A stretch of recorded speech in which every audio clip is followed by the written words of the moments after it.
안녕하세요. 책사람입니다. 여러분, 오늘 날씨가 너무 덥고 습하네요. 오늘 하루 더위에 지치고 힘들지 않으셨나요?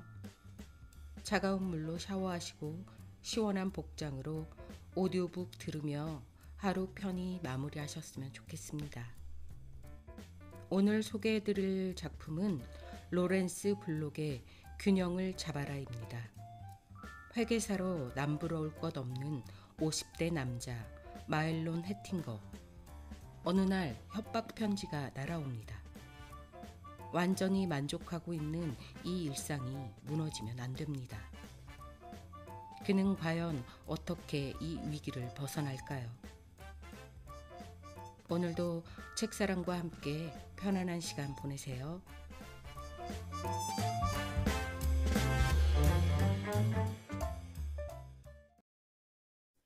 균형을 잡아라. 로렌스 블록. 최초의 봉투는 화요일에 도착했다. 이것은 약간 이례적인 일이었다. 왜냐하면 화요일에 마일론 해팅거 씨의 사무실로 우편물이 온다는 것은 드문 일이었기 때문이다. 금요일에 붙여진 편지라면 월요일 아침에 배달된다. 월요일에 붙였다면 오전 중에 우체통에 넣지 않는 한 수요일까지는 배달되지 않는다. 아무리 빨라도 화요일 오후 도착이 고작일 텐데. 그런데 이 봉투가 배달된 날은 화요일이었고 아침이었다. 10시 몇 분이 지나자 존 파머가 다른 봉투와 함께 그것을 가지고 마일론 해팅거 씨의 사무실로 왔다. 다른 봉투와 마찬가지로 이것도 역시 개봉되어 있지 않았다. 마일론 해팅거 씨 앞이라 쓰인 우편물을 뜯어볼 수 있는 사람은 마일론 해팅거 씨 단 한 사람뿐이었다. 다른 봉투는 대부분 선전 광고물 따위들이었다. 마일론 해팅거 씨는 차례차례 그것들을 뜯어 대충 훑어보고는 한 가운데를 두 갈래로 찢은 다음 휴지통에 훌훌 던져 넣었다. 하지만 그 봉투 순서가 되자 그때까지 반복적으로 움직였던 손이 일순간 멈췄다. 봉투 겉을 천천히 살펴보았다. 우선 수신인 난에는 매우 흔한 글자체로 그의 주소가 타이프되어 있었다. 그리고 일요일 저녁의 소인, 4센트짜리 우표. 그 우표는 미드웨스트에 있는 토지를 무상 불화받은 대학의 창립 150주년을 기념하여 발행된 것이었다. 상대의 주소라든가 발신인이나 내용을 짐작해 볼 단서가 될 만한 것은 보이지 않았다. 마일론 해팅거 씨는 봉투를 뜯었다. 편지는 들어있지 않았다. 대신에 한 장의 사진이, 그것도 거의 옷을 걸치지 않은 남녀 사진이 나왔다. 남자는 언뜻 봤을 때 50대 초반으로 보였는데 머리는 벗겨졌으며 체중은 아마도 평균치보다 7kg은 넘어선 듯 했다. 가늘고 뾰족한 코, 꽤 얇은 입술이 특징적이었다. 그 남자와 함께 찍힌 사람은 20대 중반쯤 되는 여성으로 금발머리에 날씬하고 연약한 몸매를 자랑하며 생긋 미소를 짓고 있는 그 모습은 가슴이 설렐 정도로 아름다웠다.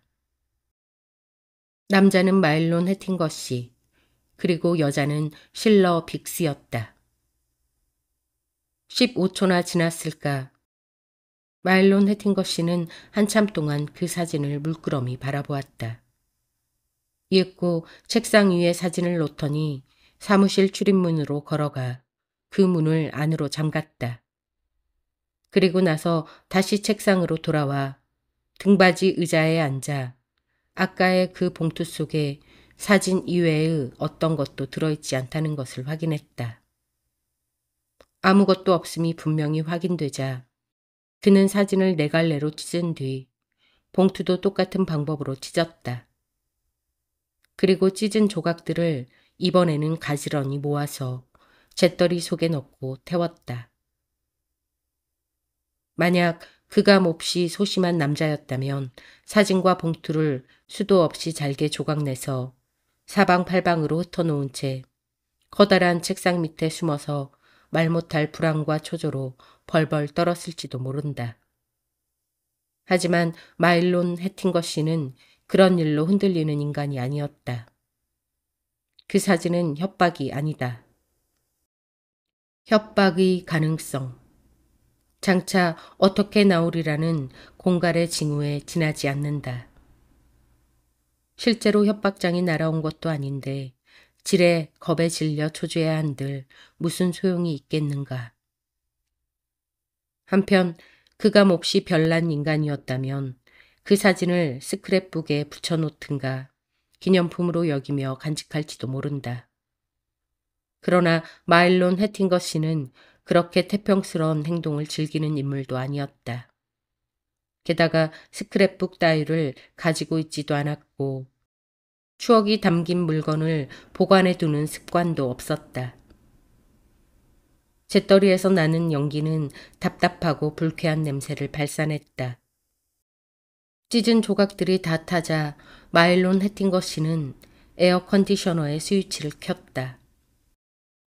10분 남짓 지나자 실내의 악취는 완전히 사라졌다.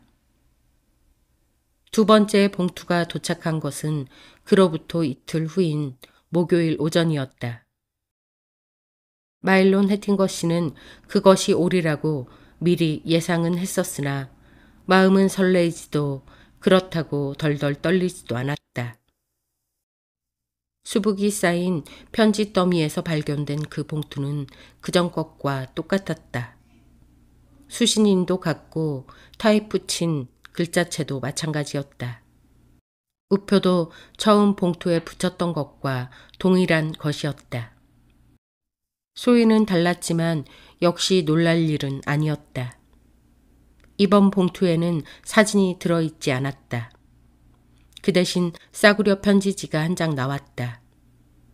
거기에는 다음과 같은 메시지가 타이프되어 있었다. $1000를 10달러짜리와 20달러짜리로 준비하라.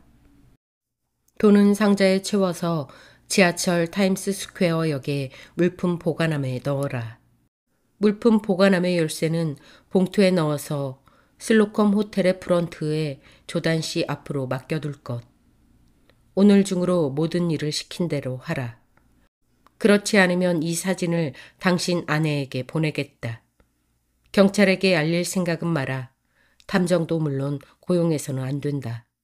어리석은 행동은 하지 않는 게 신상을 위해서 좋을 것이다. 이 발신인 서명도 없는 편지의 마지막 세 구절은 전혀 불필요한 것이었다. 마일론 해팅거 씨는 경찰에게 신고할 생각도 없었고 탐정을 고용해서 조사시킬 생각도 없었다. 물론 어리석은 행동을 시도하려는 따위의 생각도 전혀 하지 않았다.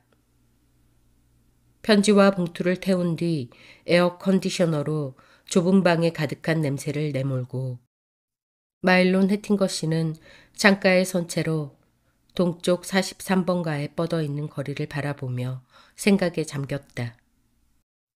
이번 편지는 앞의 사진보다 훨씬 성가신 것이었다. 어쨌든 이번은 조짐이 아닌 협박이었다. 자칫 잘못하다가는 완벽한 균형을 갖춘 현재의 생활이 파괴될지도 모른다.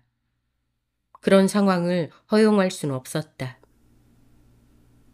첫 번째 편지가 날아들기 전까지 마일론 해팅거 씨의 인생은 어느 것 하나 흠잡을 수 없이 완벽했다. 우선 하고 있는 일만 해도 그렇다. 그는 자영의 공인 회계사로서 개인이나 회사가 납부해야 하는 세금을 최소화하는 일을 하면서 매년 상당한 수입을 얻고 있었다. 결혼 생활에도 전혀 문제가 없었다. 2살 아래인 아내 엘레노아는 그가 원하는 바 그대로의 가정을 유지하며 최고의 요리를 만들어준다. 함께 있고 싶어 할 때는 상대를 해주고 혼자 있고 싶어 할 때는 가만히 자리를 피해준다. 그의 바깥 생활에 대해서도 필요 이상 간섭하지 않는다. 게다가 그녀는 신탁 예금에서 매년 어림잡아 2만 5천 달러 정도를 벌어들이고 있는 것이다. 이 완벽하게 균형 잡힌 인생 설계를 매듭짓는 마지막 사실로서 마일론 해팅거 씨에게는 빼어난 미모의 멋진 애인이 있었다. 이 여성이 전날에 그 불유쾌한 사진에 찍혀 있었던 그 사람이란 사실을 새삼 다시 말할 필요는 없으리라. 그녀의 이름은 실러 빅스. 그녀는 육체적인 의미에서건 정신적인 의미에서건 그에게 위안을 주었다. 더군다나 천성이 착해서 무엇을 요구해 마음에 부담을 주는 법도 없었다. 그녀의 요구사항이란 아파트 임대료, 사소한 잡비, 가끔씩 옷을 사기 위해 필요한 약간의 돈 정도였다. 더없이 만족스러운 일, 나무랄 데 없는 아내, 아름다운 애인. 마일론 해팅거 씨의 완벽한 생활을 구성하고 있는 이 세 가지 전부를 지금 이 공갈자, 아니 조단 씨가 위협하고 있다. 만약 그 불쾌한 사진이 해팅거 부인의 손에 들어간다면 그녀는 단호히 그와 이혼할 것이다. 그리고 만약 그 이혼 소동이 세상에 알려지게 되면 일에까지 영향을 줄지도 모른다. 이러한 사실이 모두 현실적으로 일어나게 된다면 당연히 실러 빅스도 잃게 되는 처지에 놓일 것이다. 마일론 해팅거 씨는 눈을 감고 손가락으로 책상을 톡톡 두드렸다. 지금 하고 있는 일에는 충분히 만족하고 있다. 그리고 엘레노아나 실러에게도. 그렇다고 해서 그녀들을 사랑하는 것은 아니다. 그것은 일과 마찬가지다. 사랑이라는 것은 어차피 불완전한 감정에 지나지 않는다. 증오도 역시 마찬가지다. 마일론 해팅거 씨는 이 조단 씨를 증오하고 있지는 않았다. 물론 이 남자가 죽은 모습을 볼 수 있다면 손뼉을 치며 기뻐하겠지만 그러면 대체 어떻게 해야 한단 말인가? 물론 방법은 한 가지 있다. 아니, 방법은 그 한 가지밖에 없다. 정오에 그는 사무실을 나가서 은행으로 갔다. 그리고 10달러짜리와 20달러짜리로 1000달러를 인출해 옆 관련 상자에 가지런히 채운 다음 지하철 타임스 스퀘어 역에 있는 물품 보관함에 넣었다. 그리고 또 지시사항에 따라 열쇠를 봉투에 집어넣고 겉에다 조단 씨라는 괘씸한 상대의 이름을 써서 슬로컴 호텔의 프런트에 맡겼다. 점심도 먹지 못하고 자신의 사무실로 돌아왔다. 잠시 후 조단 씨 때문인지 그렇지 않으면 점심을 먹지 않아서 그런 것인지 마일론 해팅거 씨는 꽤 심한 가슴앓이를 일으켰다. 그는 약을 복용해야 했다. 세 번째 봉투가 날아든 것은 두 번째가 도착하고 나서 꼭 일주일 후였다. 그리고 그 이후 4주에 걸쳐서 마일론 해팅거 씨는 같은 봉투를 목요일 아침마다 받았다. 편지 내용은 매주 거의 변함이 없었다. 어느 것이나 1000달러를 요구하는 내용이었다. 금액을 물품 보관함에 넣고 그 열쇠를 호텔 프런트에 맡기라는 식의 꽤 복잡한 지불 방법을 지시하는 것도 매번 똑같다. 단 지명하는 호텔만은 번번이 달랐다. 마일론 해팅거 씨는 3번이나 편지의 지시에 따랐다. 언제나 먼저 은행에 가고 거기에서 지하철역으로 갔으며 그리고 또 지명된 호텔로 향하고 그 다음 자신의 사무실에 돌아왔다. 그리고 그때마다 점심 식사를 거르게 되었고 그 탓인지 반드시 가슴앓이를 일으켜서 약을 복용해야만 했다. 이런 식으로 돈의 지불은 점차 정해진 습관처럼 되어가고 있었다. 일의 절차가 형식에 맞춰져 간다는 것 자체는 불쾌한 일이 아니다. 질서는 마일론 해팅거시가 애호하는 것이었다. 그는 자신의 개인적인 회계 장부의 한 특정 페이지에다 그 뻔뻔스런 조단 씨와의 거래 항목을 신설하여 $1,000를 지불할 때마다 그날그날 장부를 기입하는 중이었다. 여기에는 두 가지의 이유가 있었다. 먼저 마일론 해팅거시는 어떤 지출이라도 반드시 기록하여 남겨두는 사람이었다. 따라서 그의 회계 장부는 항상 질서 정연했고 수지의 균형이 무너지는 일 따위는 결코 없었다. 두 번째 이유는 마음속 깊은 곳 어딘가에서 조단 씨에 대한 이러한 불쾌한 지불을 함으로써 적어도 소득세를 공제시킬 수 있을지도 모른다는 계산을 했기 때문이었다. 목요일에 이러한 일을 제외하면 마일론 해팅거시의 일상은 이전과 조금도 달라지지 않았다. 하는 일도 언제나처럼 평탄했고 한 주의 2밤은 실러 빅스와 나머지 5밤은 부인과 지내는 생활에도 변함이 없었다. 공갈 협박으로 돈을 빼앗기고 있다는 사실을 부인에게 말한 적은 물론 없다. 세상에 어떤 멍청한 남자도 그런 일을 밝히지는 않을 것이다. 실러 빅스에게도 털어놓지 않았다. 개인적인 문제는 누구에게도 털어놓지 않아야 한다는 것이 마일론 해팅거시의 굳은 신념이었다. 자신의 비밀을 물론 조단 씨는 알고 있다. 그것만으로도 이미 충분했던 것이다. 비밀을 아는 사람들의 범위를 넓힌다면 이를 더 어렵게 하는 결과밖에 나타나지 않을 게 뻔했다. 6주째 똑같은 편지가 도착했을 때 정확하게는 조단 씨로부터 7통째에 해당되는 봉투였다. 마일론 해팅거시는 언제나처럼 사무실 출입문을 잠그고 받아든 편지를 불태운 다음 책상 의자에 앉아 깊은 생각에 잠겼다. 그대로 1시간 남짓 앉아 있었을까. 그는 마치 실내 장식물의 일부가 된 듯이 꼼짝도 하지 않았다. 그렇다고 그저 멍청이 있었던 것만은 아니었다. 그는 생각을 하고 있었던 것이다. 이런 일을 언제까지나 마치 당연한 행사를 치르듯이 계속할 수는 없다. 한 주에 한 번씩 가슴앓이로 괴로워해야 한다는 것은 어떻게든 참아낼 수가 있다 치더라도 매주 불필요하게 $1,000라는 금액을 지출해야 한다는 것은 도저히 참을 수가 없다. $1,000라는 액수 그 자체는 마일론 해팅거시 입장에서 감당할 수 없을 정도의 큰 돈은 아니다. 하지만 $52,000라면 이것은 아무리 생각해도 거액이다. 매주 $1,000씩 지불해 가면 1년 만에 정확히 이 금액이 된다는 것은 공인 회계사가 아니더라도 간단하게 계산해낼 수가 있다. 가까운 장래에 이 거액을 치러야 하다니 당연히 지금 일찌감치 지불을 중지해야만 한다. 지불을 중지하기 위해서는 다음의 2가지 방법 중 어느 쪽이든 한 가지 방법을 실행할 수밖에 없다.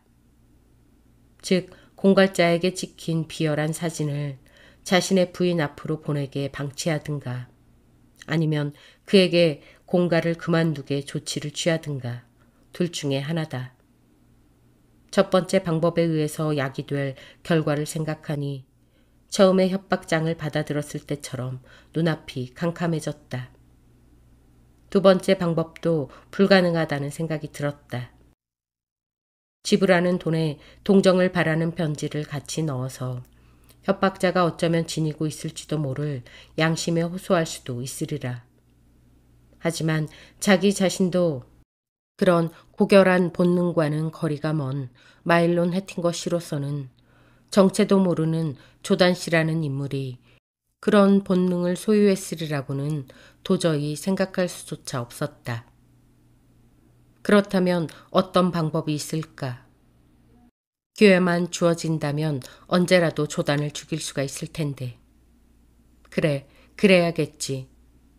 이 방법이야말로 유일한 해결책, 이 무시할 수 없는 현금의 지출을 멈추게 할 수 있는 단 하나의 방법일 테니까.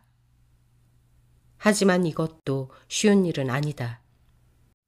어디 사는 누구인지도 모르는 남자를 살해한다는 것은 지극히 어려운 일이다. 더구나 마일론 해팅거에게는 협박자를 잡기 위한 실마리가 전혀 없다. 지시된 호텔에서 잠복하며 기다린다는 것도 불가능할 것이다.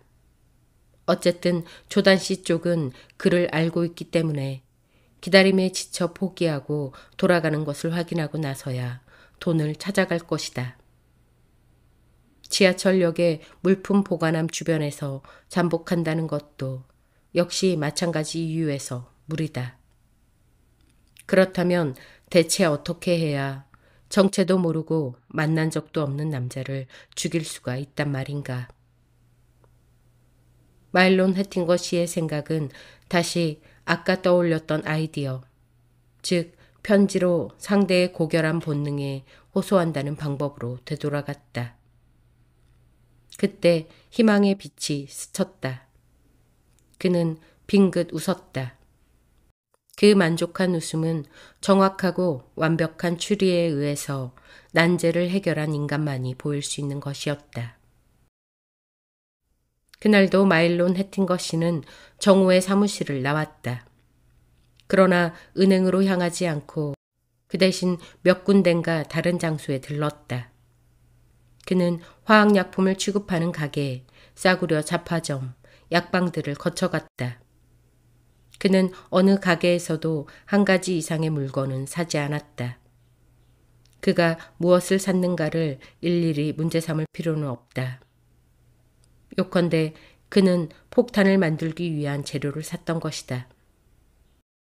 폭탄 만드는 법을 낱낱이 독자들에게 가르쳐 줄 수는 없지 않겠는가. 그는 공중변소 안에 들어가서 폭탄을 만들었다.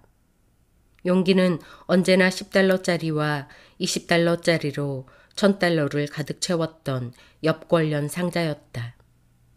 이 폭탄의 원리는 단순하다.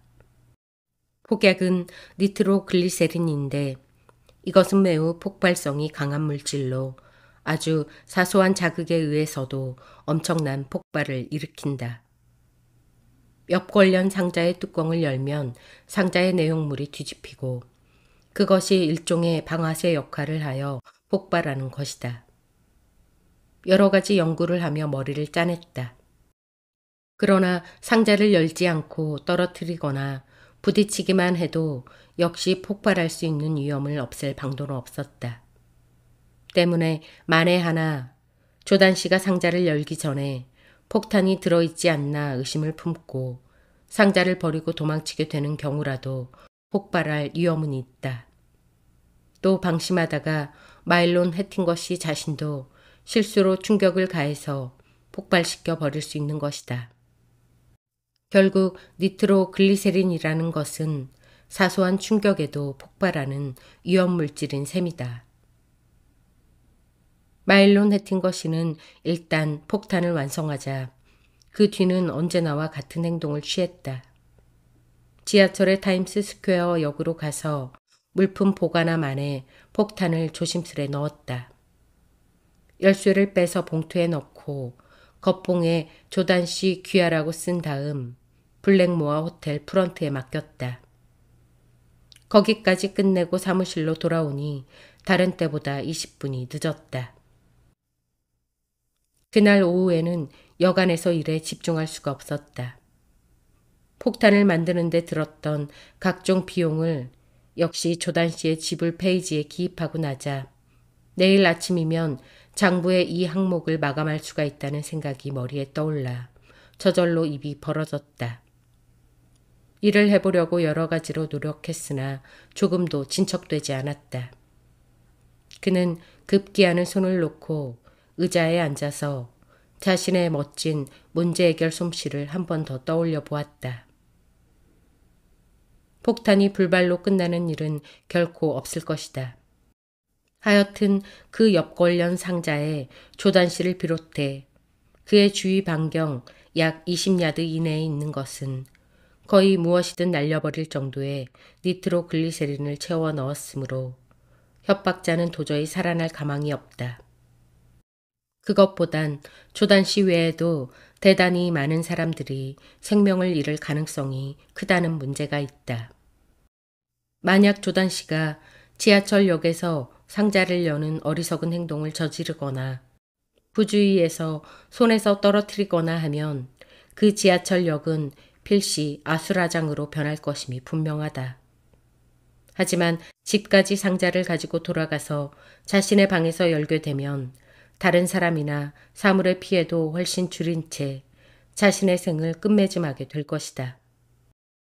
조단 씨가 애꿎은 사람들을 어느 정도 끌어들여서 죽는다 해도 그따위 사실은 마일론 해팅거 씨에겐 아무 상관이 없었다. 그는 운 나쁘게 조단 씨의 죽음에 애꿎은 동반자가 된 사람들의 죽음을 죄책감 없이 받아들일 자신도 있었다. 조단 씨가 죽으면 이 마일론 해팅거가 살아남는다. 그의 계산은 단순했다. 오후 5시가 되자 엄청난 분량의 업무를 그대로 남겨둔 채 마일론 해팅거 씨는 자리에서 일어났다. 사무실을 나서서 잠깐 동안 보도에 멈춰 도시에 숨막힐 듯한 공기를 마시면서 그는 생각했다. 자, 이제부터 어떻게 할까? 하여튼 지금 곧장 집으로 돌아가고 싶지 않다는 것만은 확실했다. 오늘은 어쩔 수 없던 사건 하나를 해치웠다. 도저히 해결할 수 없을 것만 같던 난제를 해결해 버린 것이다. 우선 그 축배를 들어야 하는 것이다. 집에서 엘레노아와 조용하고 편안히 지내는 것도 그렇게 나쁘지는 않겠지만 축배를 들고 싶은 방과는 어쩐지 어울리지 않을 성 싶다. 역시 실러 빅스 같은 여자와 지내는 편이 제격일 것이다. 그렇더라도 정확히 지켜온 일과를 깨트린다는 것이 어쩐지 꺼림칙했다. 월요일과 금요일은 실러 빅스의 아파트로 가고 그 외 5날은 곧바로 집으로 돌아간다는 것이 고정된 그의 스케줄이었다. 아무리 그렇게 해왔다고 하더라도 오늘은 특별한 날이 아닌가.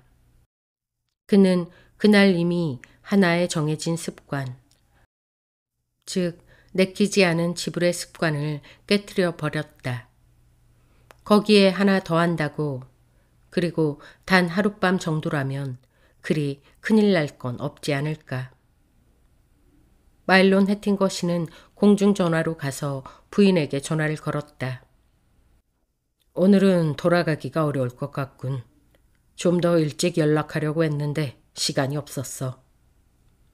어머, 당신 목요일은 언제나 곧장 집으로 돌아왔었잖아요.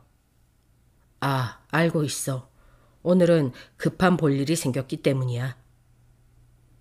부인은 그의 말에 아무런 의심도 하지 않았으며 어떤 용무 때문인지 묻지도 않았다. 참으로 완벽한 아내였다. 그녀는 당신을 사랑해요 라고 전화기에 대고 속삭였다. 그 말은 아마 진심에서 한 말일 것이다. 그도 사랑한다고 대답했다. 하나 확실히 단언하지만 이쪽의 말은 새빨간 거짓말이었다. 수화기를 놓고 그는 보도 위에 서서 택시를 불렀다. 운전수에게는 센트럴 파크에서 엎어지면 코 닿을 곳에 있는 서쪽 73번가의 아파트까지 가달라고 말했다. 목적지인 건물은 눈에 잘 띄지 않는 갈색 사암으로 장식된 개조 건축물로 한 층에 각각 4가구가 들어 살고 있다. 실러의 아파트는 3층에 있었고 집세는 달마다 $120씩 지불했다. 타블로이드 판의 신문에서 매일처럼 사랑의 둥지라고 선전하는 집치고는 가격 면에서 꽤 싼 편이었다. 집세를 값싸게 부담하는 것이 그에게는 대단한 기쁨이었는데 게다가 완벽한 애인까지 있었으니 그가 행복을 느끼는 것은 당연했다. 아파트에는 엘리베이터가 설치되지 않았다. 3층까지 계단을 밟고 올라간 마일론 해팅거시는 실러 빅스가 사는 문 앞에 이르자 심하지는 않았지만 약간의 숨가쁨을 느꼈다. 그는 문을 노크한 뒤 대답을 기다렸다. 하지만 기대한 응답은 들리지 않았다. 그래서 벨을 눌렀다. 평소에는 좀처럼 벨을 사용하지 않았었다. 그래도 역시 반응이 없었다. 이날이 월요일이나 금요일 밤이었다면 마일론 해팅거시는 당연히 화가 많이 났을 것이다. 하지만 월요일과 금요일에 응답이 없었던 적은 지금까지 한 번도 없었다. 문 저편에서 반응이 없음에도 불구하고 그는 조금도 초조하지 않았다. 오늘 그가 방문한다는 것을 실러 빅스는 알지 못했기 때문에 집에 있기를 기대하는 것이 무리라는 생각이 들었던 것이다. 설명할 필요도 없지만 그는 보조 열쇠를 가지고 있었다.